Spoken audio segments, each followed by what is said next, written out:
Greetings, industrial enthusiasts, and welcome to a new episode of the Industrialist Podcast. I'm Anne Capel, co-founder of Altex Consulting, your co-host on this journey into leadership and manufacturing excellence. Joining me is Yannick Schilly, co-founder, president, and CEO of Altex Consulting, who will guide today's conversation. We're honored to welcome Bob Grote, owner and CEO of Grote Company and the driving force behind the Grote Company family of brands. Grote is a true family business built with a generational horizon. Bob is already shaping the transition to the next generation, including working alongside his son to ensure the company is prepared not just for the next cycle, but for decades ahead. Bob approaches leadership with a generational mindset. His focus is not on short-term quarterly performance, but on what Grote needs to become by 2035 and 2040, and on ensuring he leaves behind a stronger, more resilient organization for the next generation. At the heart of that thinking is Bob's philosophy of Agape Capitalism, doing business with love. It's about building a company that treats people with respect, holds together through good times and bad, and grows with a purpose beyond financial performance to create lasting impact.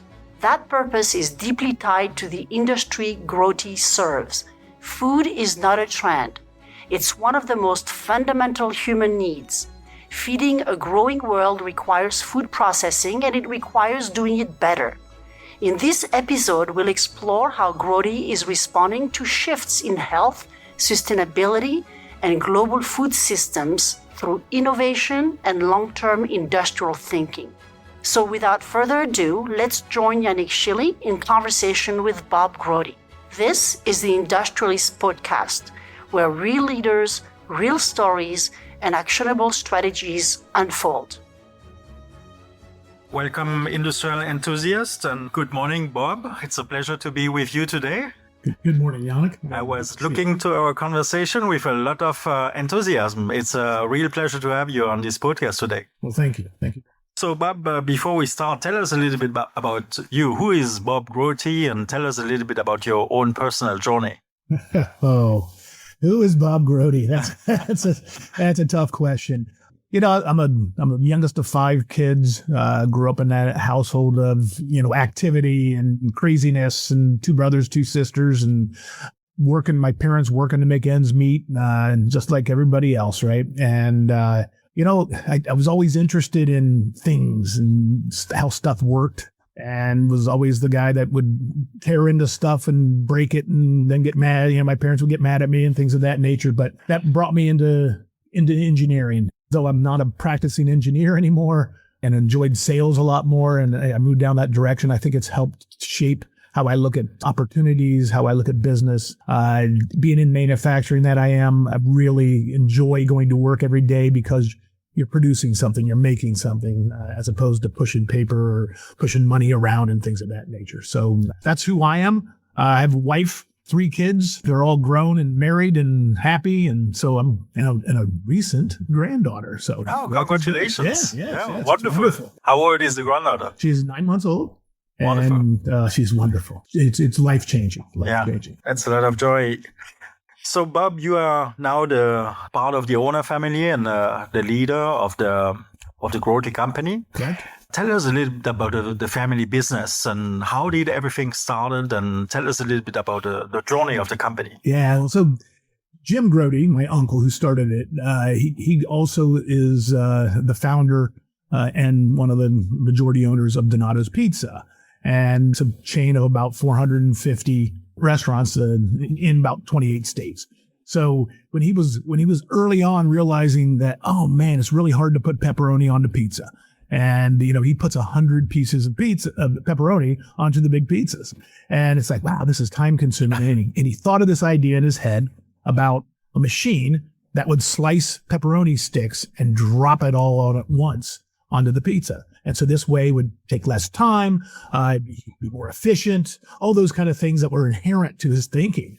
And so he ended up tinkering around for a long, long time, for many years, and then finally created that piece of equipment.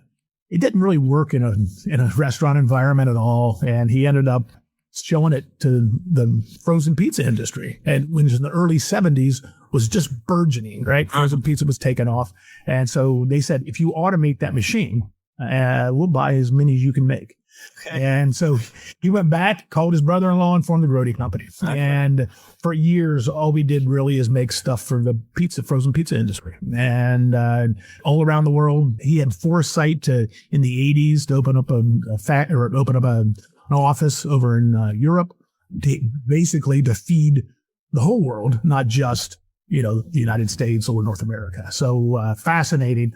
Since then, obviously, we've added other product lines and through acquisition, through development, and all those. And here we are today. One of the last of, I would say, big independent family-owned businesses in our industry, really, especially in North America. A lot of them are now merged in with either public companies or part of a private equity holding. So, yeah, it's exciting.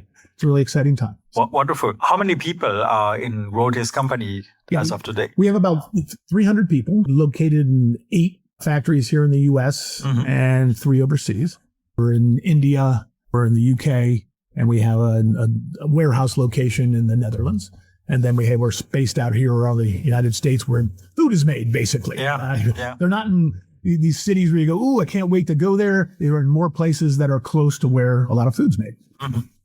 So at what time in that evolution did you decide, I want to join the family company and I want to find my place and put my signature on that evolution as well? I never really decided I wanted to. It's a real quick story. So in 1999, I am looking out in the world and saying, the world's changing. This internet thing is really powerful, and people are going to be able to find out information that they used to count on me when I sold. And I said, am I going to be obsolete? What am I going to do? And so I literally called my uncle up, who's a very successful businessman, and said, hey, let's go to lunch. I'd love to just pick your brain a little bit. And so we started chatting, and he goes, I kind of lost all my salespeople when I bought my brother-in-law out. And I'd really like to start a new sales force up and things of that nature. You have any interest? And I went, I don't know. And it really seemed, I never dreamt of working in the family business. I really didn't want to make my own way, all these kind of things, right?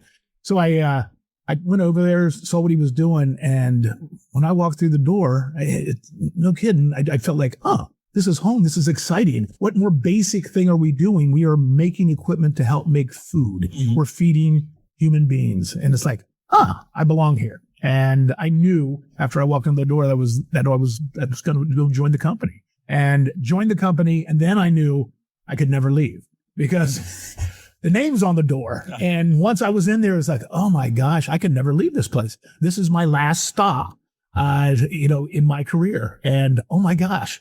And from there, it was just like, I'm part of this. How do I take it? How do I make it bigger? And Jim Grote was so supportive of what we were trying to accomplish, because his dream was always to feed the world, not just feed a small little section or people or a little region or whatever the heck it is. And so this hits him right on the nail on the head, and he's like, go.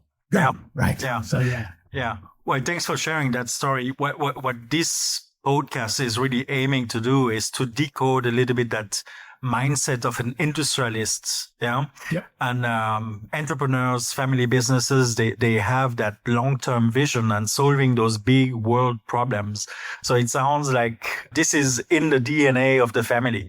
Absolutely, yes. It runs through my son who's joined me. He gets it. I mean, day one, he understood what we're trying to accomplish, and he also never dreamt he would have joined the company until he walked through the door. I went, wow. Hey, I get it now, Bob. I get it. And it's fascinating. It really is.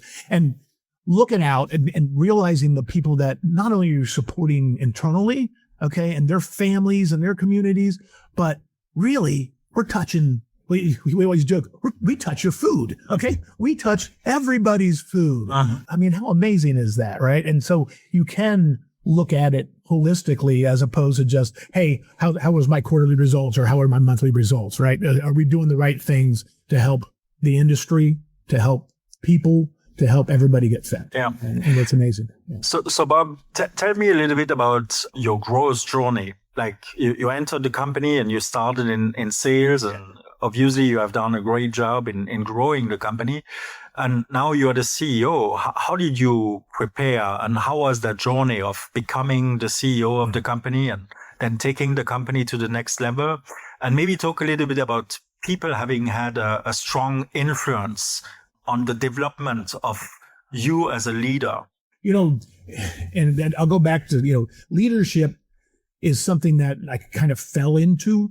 Being the youngest of 5 kids, you have to speak up or you will be trampled upon, right? Okay, you will be lost in the whole shuffle. And so early on, I was a very vocal, outspoken young man, okay? And what I realized is that people, they want leaders, okay? And they'll open the door and let you lead if you're willing to walk through it. And so it was never, I don't think it was never a conscious choice. It was more of, I have to. Okay, I looked at it as the old saying, those who can should. Well, I look at it as those who can must. Okay, and so it was almost like a destiny. I have to, right? I have to. People want that, and if they open their hearts and their arms to me, then I'm going to go do it. I had and it sounds really weird. One of my early jobs was when I was in high school was a janitor at a Catholic middle school. Okay. My boss there come in after football practice or after work or after school and everything and go in there and clean up. And he encouraged me in so many ways that helped form kind of broaden my scope really more than anything. I was more of a numbers guy, that kind of thing. And he's like, no, Bob, he encouraged me to read philosophy. He taught me meditation. I mean, this was my janitor boss. Yeah. Okay, it was awesome. Yeah. And he taught me about arts. I used to spend hours after I was done just talking with him, and it was just an amazing thing. And he really helped shape a lot of where I went. And I look back on him with just such great gratitude from that standpoint. That and my uncle, one of his early things he said to me, he goes, when I was young, I was sitting there and I saw these old guys with all the money and they didn't want to spend it and they didn't want to take any risk. And he goes, if I get like that when I'm old, he goes, remind me of this conversation. Okay. And that kind of spirit and that willingness, that entrepreneurship, that need to grow, okay, has really helped me say, okay, well, we have to grow. And so as you try to lead a company now with everybody's different thought processes and things like that, you take them in, but you always remind people the value of growth and the value of what we are accomplishing at the end of the day. Yeah. And it's like I said, it wasn't a choice. It was more of a necessity, I guess, right? More than anything. So, so coming back to the company and the early days and slicing pepperoni for pizzas. Today, the company does way more than pepperoni slicing pizza. Yeah. Tell us a little bit how that portfolio of solution evolved over time, and what are all the applications you are serving today? Okay, some of our big applications are in snack foods, are in vegetable processing, in meat processing, frozen foods, all those kind of things. And there's a myriad of different pieces of equipment that go into that kind of processing. I guess the growth of the company and the different brands that we now represent, the family of brands, it started years ago, gosh, in the mid 2000s, where I was realizing that it's hard to grow just Grote and what we had because it was niche, right? And you can only grow so fast if you stay in your niche. And you can only develop something so fast, right? Mm-hmm. And I realized that, acquisition has to be a part of that. It has to be, I can take good companies with good brands and make them better. Okay, that was my goal, right? So we went out and found our first couple acquisitions back in 2007 and made 2 acquisitions that year, one in England and one in the US. And it got us in some related food type businesses, but not a lot of crossover customers. And so it broadened our whole outlook on the food industry. And for years, that's what we had. We had the Van Mart brand. We rolled the one in over in England into the Grote brand. So we had 2 brands. And we were just out there selling 2 really distinctly different brands, right? And it dawned on me later, much later, probably a decade later, that, wow, to bring it all together, I need I need something that kind of ties the equipment together. And that was the PFI acquisition we did in 21 really made us start thinking and understanding that we can offer beginning to end. We can offer complete solutions now to the customer. And that is what the customer wants. They want the complete solution. So ever since that acquisition, now for the last 5 years, it's all about how do I add more to that, that production line, and how can I offer my customer more? So now we're offering installation. We're offering, tear down, setup, you name it. Okay. That's what our customer wants. And so, that's where we're heading. And so now it's the stuff is, okay, where are some good niche products to fill it in? Okay. What geography am I not servicing well? That's where I'm at right now, trying to grow this business further. Is it right if I say you went from individual solutions to now more integrated automation systems serving the food production? 100% correct. Yes. I mean, if you look at our last 3 acquisitions, they're all about millwright services, installation services, robotics, automation from that standpoint, flexible automation as opposed to fixed automation. Everything else we had before was fixed automation.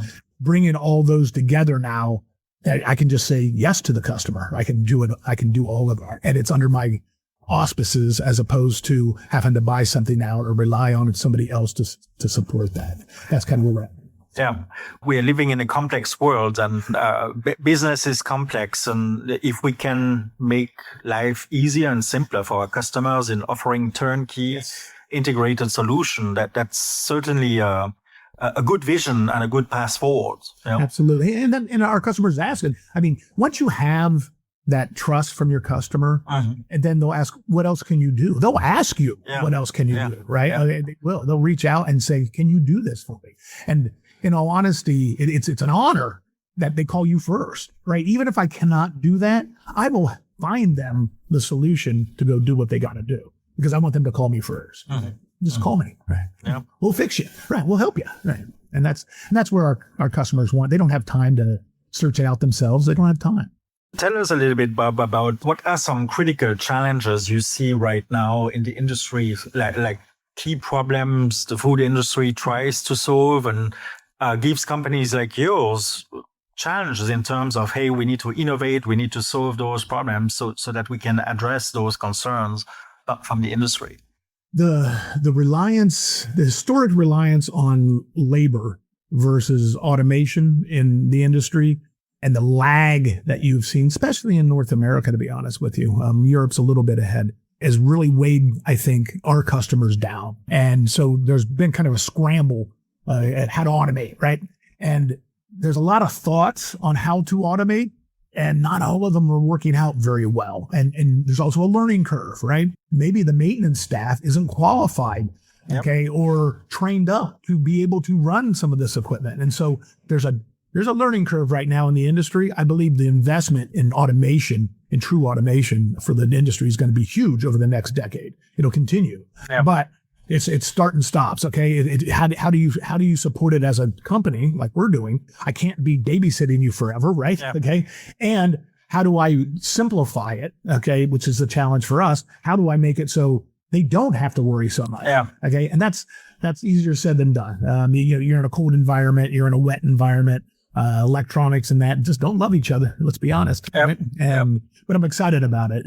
I think it's a great opportunity. Sanitation's another one that continues to come up. Recalls are just like a death now. For obvious reasons. I mean, it's dangerous. We have an amazingly safe food system. Okay, we don't recognize, I think, today versus even just 20 years ago, 30 years ago, the gains we've made in sanitation. And that honestly was the industry getting together and saying, you know what, sanitation and designing for sanitation is not an IP that you keep to yourself. It is something to share in the industry. It is industry knowledge that we have to raise up because everybody needs to benefit from it. It is table stakes right now. And how do I make it even better? And so there's constantly technology now that it is going out to make our surfaces easier to clean, make things harder to grow on it and bugs harder to grow. And there's procedures and protocols and all these things that are continuing to evolve to try to get down to that 99.999999999 safe, right? That's what we're trying to get to. We'll constantly push that. We're amazingly safe. I tip my hat to everybody in the industry. It is amazing what we do today. Yeah. We had to keep striving forward because just one is bad enough, right? We have to go to 0, right? That's where we have to get to. Yeah, it is amazing. I've had the chance to visit some high volume processing site. And when you think about the amount of food, what needs to be produced every day, it's unreal. Just in the United States, it's mind blowing. It is. Yeah. It is. I sit there and go, look, folks, okay. And I really believe this, and that with a point of pride, because we're part of this industry, is I'm not worried about the population continuing to grow and not being able to supply food for them. We find ways, okay? Yeah. When you walk into a factory and realize that literally, tons and tons of whatever food, doesn't matter what you eat, is being made and will be in your store tomorrow. Yeah. It is just phenomenal. Yeah. I mean, it blows your mind. And so go ahead and let's be 10 billion people. We'll be fine, okay? We'll be fine. The problem today is distribution, okay? And getting it to the people that need it. Okay. And that's around the world. And there's politics that get in the way. There's strife. There's wars. There's everything that gets in the way. Yeah. But at the end of the day, it's not supply. We can make it. Okay? So one of these days, maybe I'll get gutsy and try to figure out the distribution problem. Well, another problem to solve. Yeah. Yes. You mentioned culture earlier.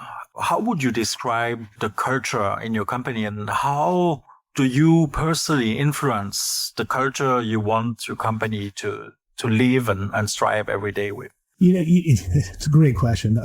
It is very family-esque. We know each other. We love each other. We cry when they cry. We do all those kind of things, right? And that's easy in Columbus, Ohio, where I'm based, right? It's a lot harder as we reach out and continue to expand. I think the key is, when we do it via acquisition, to make sure that culture is already there. Maybe it needs tweaked, maybe it needs enhanced, but at the end of the day, it has to be there, or we're not going to bring that into our family. Paying attention to the value that everybody comes in and brings every day, and being grateful for it, and supporting it, and helping them grow, and helping their kids grow, and all those kind of things is so part of our lives and part of our culture that, at the end of the day, I don't know if you don't have at least a bit of that. I don't know if I can induce it, right? Yeah. But it's just talking to the people, spending a lot of time talking with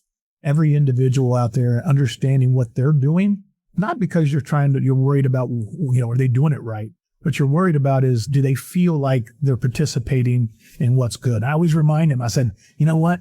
That's going out the door, and that's going to make food for people. If you can't get up for that, what can you do, right? Yeah. I mean, I'm doing something to make food. And so there is a rewarding part of that business. If you're the guy running the machine shop, if you're the guy bending metal, at the end of the day, you know that whatever I'm doing is contributing to making food. And so, wow, it's better than making a trinket or an earring or whatever the heck it is, right? I'm making food. Yeah. Part of your culture is being a family, being very close and caring about the people. You coined the term, the Agape Capitalism. For our audience, explain that a little bit further. How was that idea born, and what exactly is it? I will not take credit for it, but I will continue for our company to keep spreading it, okay? And Agape Capitalism is the highest form of love. Agape is the highest form of love in Greek. And we believe that you can grow a business, you can be profitable. Capitalism is the best system that we've come up with to, take people out of poverty and create wealth. And at the end of the day, Agape Capitalism is all about capitalism, but it's about doing it with love, about doing it for the right reasons, making the right decisions. What is the right thing to do? We carry a coin in our pocket every day if you're part of our company, and we give them away all the time. Okay. We give them away all the time to people. Okay. If you feel like, it's going to resonate with them, we'll give them one. And all it does on there is just remind you of the tenets of that, okay, the golden rule and doing the right thing. And so many times we'll pull it out in the meeting, and I'm not kidding you. People do it, not just me, okay? People do it, and they'll pull it out and go, and they'll hold it and go, so what's the right thing to do? when we're all talking about what's going to cost this, it's going to do that. And some of them just go, what's the right thing to do? And then, you know what? As soon as you say that, it literally just, right, all of a sudden you're there, right? Yeah. You're there. You get to the answer instantly. Yeah, and I love go, that. Oh, well, this is the right thing to do. Well, let's do that, right? And everything else be damned, right? I'm doing it, right? And it's really, it's clarifying, I guess is the best way to say it. Yeah. It gets rid of all the sludge. And you either are part of that or you wouldn't survive in our company, to be honest with you, because a bean counter doesn't naturally look at it that way, right? Okay. But the bean counters at our place, the accountants and things of that nature, they do look at it that way. Okay. Because they're part of the culture of the, it's amazing. Yeah. Wonderful. I loved that idea of Agape Capitalism. Yes. Yeah. It just works. It really does work. And at the end of the day, when you're successful, and I want people to be successful. I want people to make as much money as they can. There's nothing better than writing a big check to a salesman who just sold an incredible amount of money of equipment, right? That's all great. But they can lay your head down at night and go, I did it the right way. I helped people. I didn't, stomp on people to try to get there. I didn't do anything wrong. I was 100% honest. I was all those kind of things. And I was successful. How cool is that, right? I mean, that just feels good, right? You can go to bed, you can smile, you can tell your wife, your son, anybody about it, right? You can tell everybody about it. So, yeah, wonderful. I think this is a key differentiator for a company to have that kind of a philosophy, and also those symbols with the coin, which I like as well. Those rituals, At the end of the day, companies are also, they need rituals. I agree. Yeah. What else would you say makes your company different? Certainly the culture, which we identify. It looks you have that big vision and mission on how to solve food problems. Yeah. Anything else you would like to share? It's harder to define other than to say we're still independently run, and our customers, not all customers appreciate that. We're not answering to Wall Street. Okay. We're not answering to some big private equity investment or anything like that. We are answering to the customer. And that matters to people. I'll hear our customers say, like we'll be talking about, acquisition. There's been a lot of acquisition going on in our space. And it's like one of the big public companies just pulled in another and they'll go, well, that never doesn't do me any favors, is what they always say. Okay. And it doesn't. Okay. Because the competition gets squeezed. Okay. Less of that. And you know what? Some of their goals might be a little different than ours, right? And what they answer to. So that sets us apart. And customers recognize that. They really do. They recognize that's how we operate. And they may say, you know what? I like this piece of equipment better than Grote's. But at the end of the day, I want to deal with Grote. Okay? They just do. Okay. And then that's because they trust us. And we build a trust level that we will never throw away and we will never destroy. Absolutely. So entrepreneurship and the journey of an industrialist is linked to being an entrepreneur, making decisions, at times difficult decisions. It is often linked also to long-term thinking, especially in a family-owned environment where you think more in decades than in quarters or in annual terms. And at times, those investment decisions are not easy because you are dealing with risk. What has been your experience in learning to deal with, to continue to be successful at times, we need to take risks and bet on certain technologies, yes. Or you mentioned mergers and acquisitions. Like, do we buy that company or not? Do we place that bet? Tell us a little bit about your own philosophy about decision-making, risk-taking, and what kind of a compass do you have to help you guide those decisions to know, are we making the right choices? Well, to answer that last part real quick, you never know 100%, right? Okay. You got a good bet, but man, have I made bad decisions? Absolutely. Okay. Absolutely. And you know what? I think the whole key when making decisions like that is don't bet the farm, right? It may hurt us in the short term, but don't bet the farm. I can't upset the entire ship. So my bets will be contained in that framework. It may be very costly, okay, and I may be paying the banks for a long time, who knows? But at the end of the day, it won't sink the ship because the ship has to go on because there's too many people that depend on it. Okay? I cannot kill that. when I look at opportunities and, when I saw 10 years ago, I saw the integration of robotics into actually food contact. And through a lot of yelling and screaming and jumping up and down about it and getting excited about it, we started our own robotics, and started doing our own and learning from scratch. I mean, it was painful and we spent a lot of money. We spent a lot of money. Ended up buying a company that does that already. Okay. But I don't think we would have done that if we didn't go through that investment, that large investment, to understand how it does fit in food contact and how it works hand in hand with fixed automation. And that, I think, turns out a good bet. Okay. But I have a lot of people questioning my sanity. Okay. Because it's like, it was a lot of money. And I'm like, we have to do this. The industry's going to do it. And if we don't do it, then everybody else is, and then I'm dead. Okay. I mean, we're going to be an also ran. You have to do it. And so those kind of decisions, buying companies, also a challenge. I've talked to hundreds of companies and walked away from the vast majority of them because it doesn't make sense, doesn't fit, not worth the risk. I'm not going to overpay. I'm just not. I will pay more for something that I really believe has those synergistic fits. It's exciting. And then there's other ones you just see that, I'm the logical choice for their continuation of their business because they may not have a succession plan. They may not have that all figured out. I do. And I can take your cool stuff that you developed and you be proud of. I can carry it on farther. Okay. And get it farther well known. And you know what? You can be proud of that too, even after you exit the business. So those are the kind of things that I sell. I'm not sure how I got there. Sorry. But, that's what I sell to owners is I give them a place to really realize their dreams from that standpoint. Yeah. Right. So. And this is so important. I think we'll see that more and more with the boomer generation where there were so many entrepreneurs and there is just no succession plan. It's amazing to me. Let's talk a little bit about organic growth and growth through M&A. And we chatted about that and you mentioned your first M&A acquisitions, and share a little bit your thoughts and reflections about that choice of growing organically and continuing to grow organically, but at times also making selected acquisitions to either complement a technology portfolio or to enhance a service portfolio.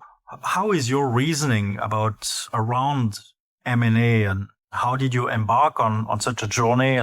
Obviously, both are important for the growth of the company. If you don't have organic growth, then that's withering and dying. All you're going to do is then replace it with an M&A, with an acquisition, and this part died. That's not good. Okay. You can't have that. So that has to continue to go on, but it's slow. It's hard. And it's rife with failure. Okay. If 1 out of every 10 developments you do internally like that is successful, you should be proud of yourself. It really is because it's hard. Again, and that's why you'll see so many companies that when they get a great idea, they start doing it and they fail. It's because it's hard. It just is, right? It is. And so we continue to do that. We continue to push the envelopes. We continue to challenge ourselves. But at the end of the day, if someone has figured something out that I believe fits within our realm of what we should offer, then why shouldn't I go to look to acquire that as opposed to try to build that myself? If they've done it, I should just do it. I should just sit there and talk to them and say, how do we work together? How do we come together? How can we be part of our family? You mentioned the word due diligence earlier. And when you are exploring a potential partnership with a company, and yes, you do the traditional due diligence and all of that, but what's the thing you are looking for the most besides the potential of the company? And what are those little things which really matter and may lead to the conclusion, yes, we go for it, or no, we stay away from it? Given how we have an expanded footprint and a lot of different locations, the leadership that will come with that is critically important because I can't just go stick one of my people in there and then all of a sudden figure that business out. Leadership. So I literally spend time with the leadership during diligence and talking with them, understanding where they're coming from, what their goals are and those kind of things. And that has to fit. That has to be part of it. Years ago, we had a couple acquisitions where it was a one owner who was basically the controlling entity, and he was, rather aged, and he just wanted out, right? And so we did that, and it's incredibly difficult to pick those pieces up and make it work. We did, but it's a long process. So my learning was find a company that even if the guy's leaving, he's already laid the groundwork for continuation. Yeah. And that's, I think, critical. All the other things, yes, no real high concentration in one company, or, top 10 is not 90% of your business and things like that. That's critical as well, because I've seen too many wrong turns happen with the customers. And then all of a sudden it's like, wow, I don't have any business. So understanding their customer base and what that's like is incredibly critical, regardless of how good they are. Do you see additional growth in the future through mergers and acquisitions? Absolutely. I think it's important as I continue to expand my presence in Europe as well as in the Far East. It's hard to build from scratch. Yeah. Okay. It's easier to buy something that is established. You have an established customer base to build upon. We've done business over there for years, as I mentioned, but I need to have more presence. I need to offer more. And so yes, M&A will be there, will be part of our strategy. How else am I going to get to $1 billion? Okay. So I can't do it fast enough. I won't live long enough if I do it the way I've always grown. So I have to grow faster. Yeah. So building that company and having that vision, you mentioned $1 billion, having that vision and building that automation integrated system platform, I like to say it requires skills like an architect. Yeah, you need to envision that future company, and you need to design it like a designer, like an engineer. Yep. It requires an architect. Are you that architect, or are some of your leadership team members part of that architecture of the future? Tell us a little bit about that process. It really is a team sport in that regard. Yes, having the vision is important that I see it out there, but understanding the nuances of what that looks like. We're going through that right now. We're changing again, and we have to structure differently. Yeah. Okay. We have to manage differently. We have to put in, different ways of managing, different titles, different everything as we continue to grow. And so we look completely different than we did 10 years ago, and we'll look completely different again. And so we're now planning for what that looks like 10 years from now. Yeah. Okay. And what that structure has to be. It may be a little costly early on, but if I'm going to get there, I'd rather have it in place, not try to figure it out when I get there. And it is a team sport. We use outside consultants. We use lawyers that are good at this, understand the tax ramifications and all that stuff around the world. And then the individuals, my CFO, my brother, just everybody getting their heads around and going, hey, what do you think about this? My son, he's been contributing heavily on it. I like the young thoughts that from the younger generation. They think differently than us old guys. So. Yeah, the diversity of thoughts and bringing all of that to with a good culture of debate. Yeah, you always come out with a better outcome. I agree. Yeah, excellent. So how do you keep innovating? Talk a little bit about R&D and innovation. How do you ensure you stay state of the art with your innovations to solve your customers' challenges? That a lot of that emanates from our sales force and what they're seeing with the customers. Okay, honestly, that includes management. We got to get out and see customers. We got to get out and see what the problems are. And so, helping our sales force to, I guess, ask the right questions. What's hurting? Why isn't that working? Don't be afraid of criticism. Okay, my machine doesn't do this. I wish it would do that. Those kind of things is how you continue to develop. You must ask those questions to your customers because nothing's perfect yet, right? We're all striving for that, but there's always, pain. Okay, and we've developed completely new products based on input from the customers saying, I wish someone could do this, as well as added features to existing products for the same reason. Okay, they have the ideas. Okay, and, our customers do, and then we just got to make sure we feedback and act on them, not sit there and go, oh, that would be great. Yeah, let's act on it, right? And that's, once you get into pushing engineering, engineers like solutions they already know, okay? And it's easy for them, right? And so that's the challenge, I think. When you bring it back as an excited salesperson or excited, and you're going, yeah, we should do this. You got to somehow get engineering excited around it so you can develop it. And that's one of the biggest challenges, I think. And that's just mindset of engineers. Engineers aren't necessarily R&D. And one more quick thing on that. The trying to keep R&D peoples out of the day-to-day production. Yeah. For a smaller company is very challenging. Okay. We're finally getting to the size where we can do that now. And I think that will be very beneficial in the long run. Used to be, we're busy, R&D suffers. We're not busy, we're pouring it all into R&D, right? But you can't have that start-stop. It has to be a continuous process. Yeah. So we're finally at that point where we have bodies, humans that are specifically thinking about that, doing that, developing that, tinkering, doing the things that we need done. Yeah. So I like the memories you shared early in the discussion when you mentioned, I remember beginning in my career that big thing, the internet was coming out and we were wondering what's the repercussion of that and what does it mean for the future? Will I stay relevant? Now everybody is talking about AI and we talk a lot about industrial AI and the implications of artificial intelligence. How do you look at AI with the impact it could have in the food industry? We are incorporating it into our robotics, utilizing vision. Vision technology is coming down so much that it has enabled all of this. Without that piece, we couldn't do any of this. Okay. The vision has done it. And AI quickly helps for us. It runs the algorithms to allow us to understand our products. Products like ours, food, is very variable, right? Okay, it's not a square, it's not round, it's some sort of in between, right? And it varies each piece, right?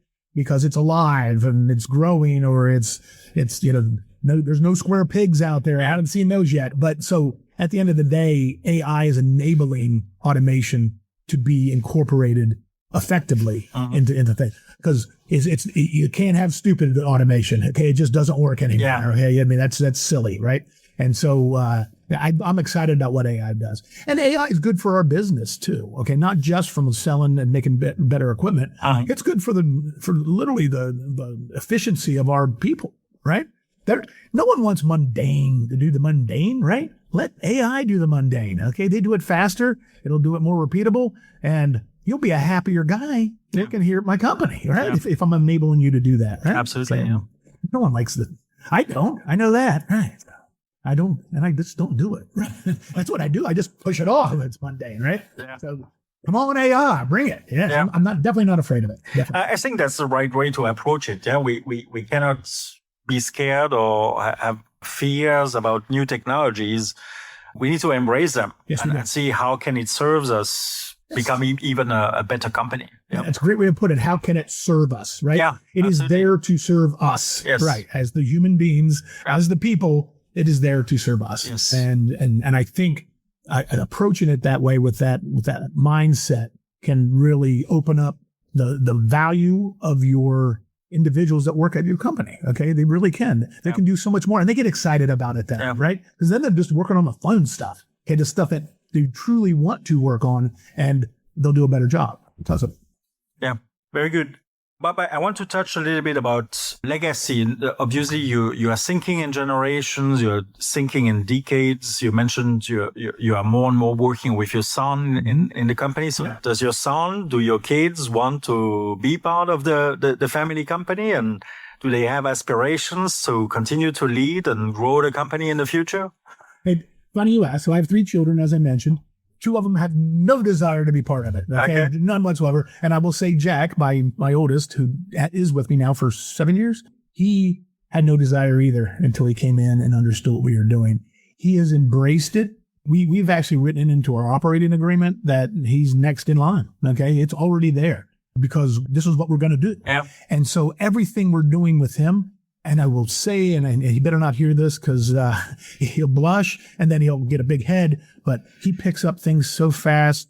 That generation is just more efficient and better.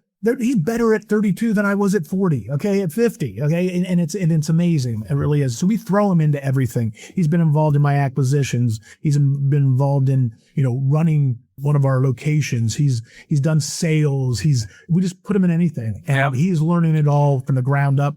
The people have embraced him, not as owner's son, but as one of them, right? And it's fantastic. He's a natural leader, always has been, the captain of the football team and all that kind of stuff. So natural leader, and it's coming through. And he is really, literally stretching his legs and doing a good job of it. It's fantastic to see. And as a father, okay, it's, gratifying. As a business owner, it's relieving that, you go, I do have an out. Okay. I do know what's going to happen in the future, right? Yeah. I do know. And that has helped make decision-making easier, I think, because I don't do it with reservations of, am I building this for someone else? I'm building it for us, right? I'm building it for the people that are there. Okay. And that helps you make decisions. It truly does. So knowing what the plan is, that's off the plate, right? You don't have to worry about it anymore. Pretty excited about that, as you hopefully noticed. Yeah. So.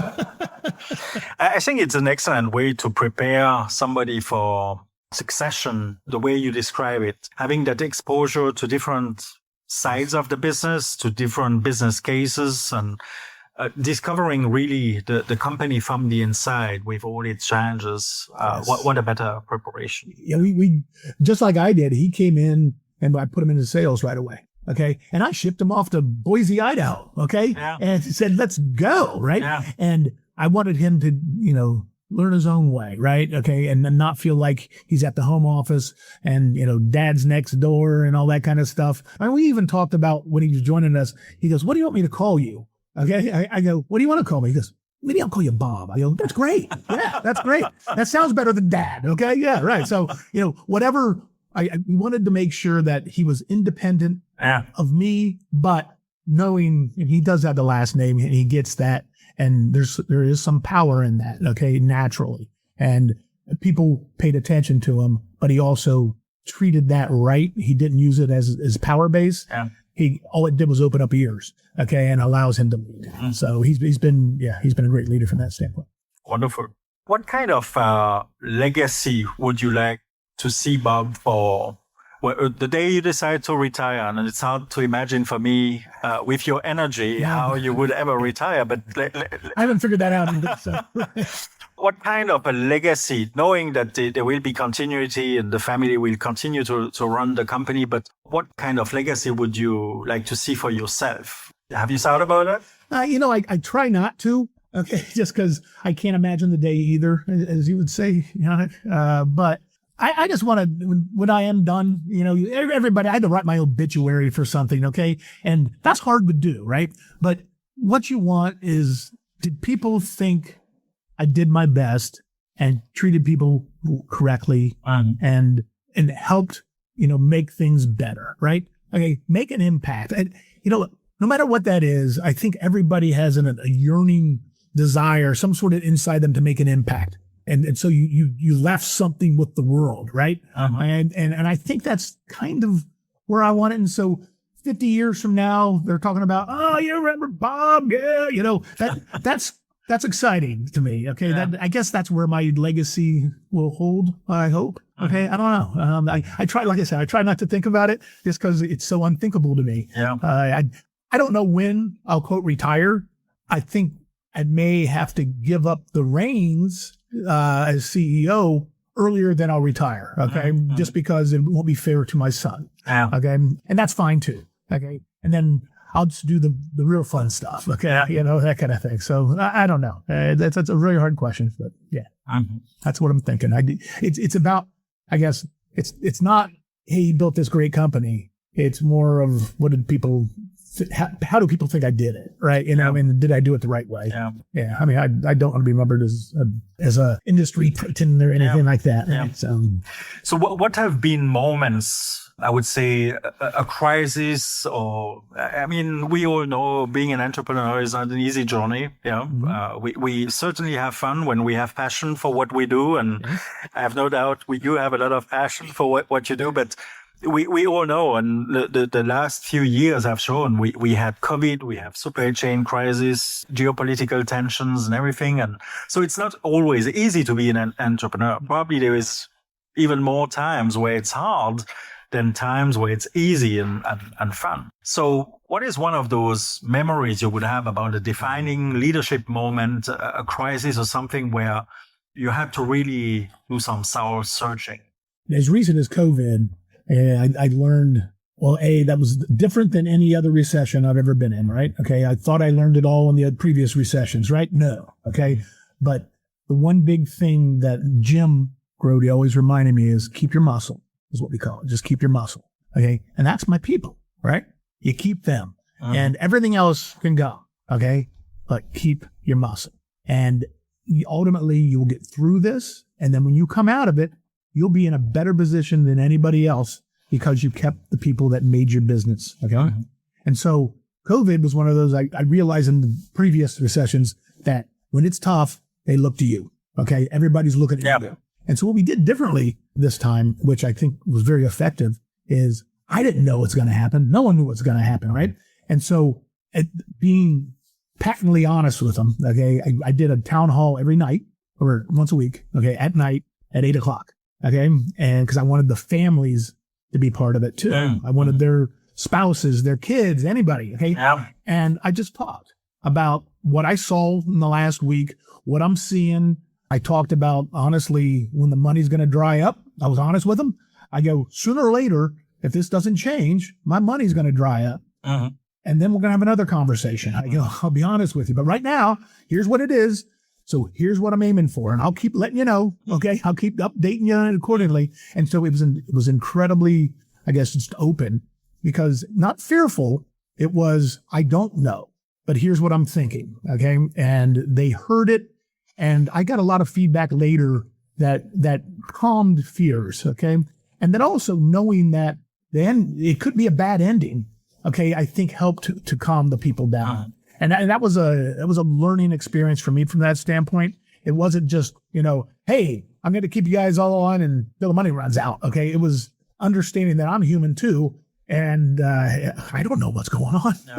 And I don't know when this is going to change, but here's what I'm trying to do to help us. And involving the families was real powerful, I think, because they hear it fresh, straight from me, as opposed to getting it translated from, their spouse. And their spouse may be, honestly, holding things back from them, right? Which I wouldn't blame them sometimes because they don't want to have fear either, right? And so, it was a really interesting time from that standpoint. I don't want to ever repeat it, but I loved how we did it. Okay. At the end of the day, I think we did it the right way.